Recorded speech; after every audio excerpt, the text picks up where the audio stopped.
जब प्रधानमंत्री थे, मुझे याद है सारे संवेदनशील मुद्दों पर सर्वदलीय बैठक बुलाया करते थे। पिछले 10 साल में मैं सवाल पूछना चाहता हूं, कितने सर्वदलीय बैठक प्रधानमंत्री ने की है? कितने? हर एक मुद्दे पर प्रधानमंत्री डॉक्टर मनमोहन सिंह सभी नेताओं को बुलाते थे, सुनते थे और कभी कभी कहा करते थे आपने सही कहा।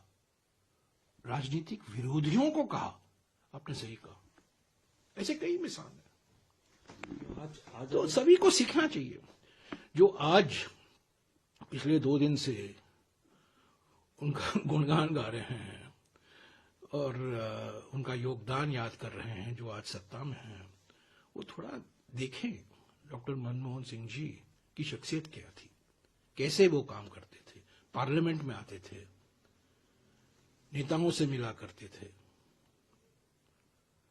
मुझे याद है जब वो प्रधानमंत्री बने, लाल कृष्ण आडवाणी और कुछ बीजेपी के नेता मिलने गए उनके ऑफिस में और ऐसा एक दस्तावेज उनके सामने रखा। ऐसा नहीं दिया, ऐसा दे दिया, क्योंकि 2004 में सारे बीजेपी के नेता ये उम्मीद भी नहीं कर सकते थे कि वो हारेंगे। नाराजगी इतनी थी उनमें, तो ऐसा उन्होंने एक पेपर फेंका उनके सामने। चुपचाप रहे, देखा, पढ़ने लगे। Okay, I will look into it, I come back to you. ये राजनीतिक तरीका है, ये लोकतांत्रिक तरीका है।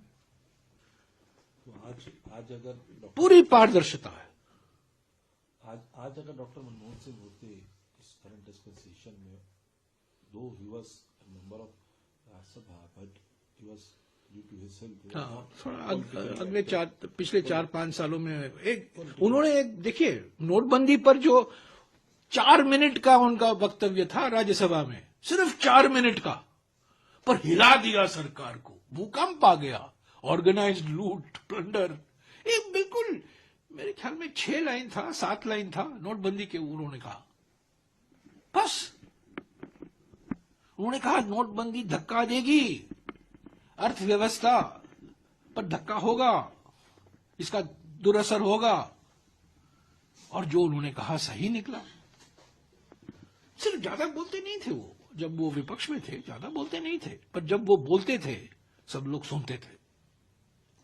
वही बात कह रहा हूं सर, अगर आज जिस तरीके की आलोचना हो रही है, उस आलोचना को किस तरीके से लेते कि अगर चीप पॉलिटिक्स होती है उनके इस पे, अगर मनमोहन सिंह होते तो, क्योंकि आप करीबी रहे हैं उनके मंत्रिमंडल में रहे हैं और उनके ऊपर विरोधी पक्ष की तरफ। देखिए, लाल बहादुर शास्त्री जी के बारे में, उनके बारे में कहा जाता था वो अजात शत्रु थे।